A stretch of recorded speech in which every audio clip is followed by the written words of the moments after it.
క్షేత్రానికో శ్లోకంలో భాగంగా ఇప్పుడు చిన్నారి యశస్వి ఇప్పుడు భగవద్గీతలో ఒక శ్లోకం చెప్తుంది.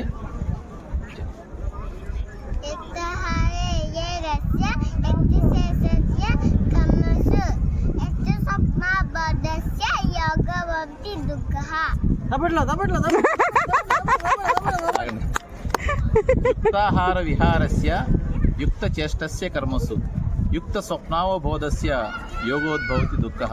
అంటే మనం తినే ప్రతి ఆహారం కూడా ఉత్తమమైనదిగా ఉండాలి. ఏవి పడితే అవి మనం తింటే మన నాలుగు వరకే రుచి, ఆ తర్వాత పేగుల్లోకి వెళ్ళిన తర్వాత మంచి ఆహారం తింటే పేగులు మంచిగా ఆరోగ్యంగా ఉంటాయి, చెడ్డ ఆహారం తింటే చెడ్డగా ఉంటాయని చెప్పేసి గీతాచార్య చెప్పడం జరిగింది. మంచి ఆహారం తినాలి, మంచి తిరుగుళ్ళే తిరగాలి. యుక్తాహార విహారస్య, మనం ఆడుకునే స్నేహితులను కానీ మనం తిరిగే స్నేహితులను కానీ మంచి వాళ్ళు ఎంచుకోవాలి. అట్లాగే యుక్త చేష్టస్య కర్మ, మనం చేసే ప్రతి పనులు కూడా మన ప్రవర్తన కూడా ఉత్తమమైనదిగా ఉండాలని.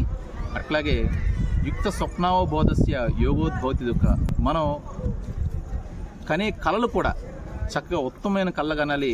ఆ కళను సాధించుకోవడం కోసం మనం ప్రయత్నం చేయాలని చెప్పేసి భగవద్గీతలో గీతాచార్యుడు చెప్పడం జరిగింది. మరి ఈరోజు కోణార్క్ సూర్య దేవాలయం దగ్గర నుంచి మరి క్షేత్రానికి శ్లోకంలో భాగంగా ఈ యొక్క భగవద్గీతలోని శ్లోకాన్ని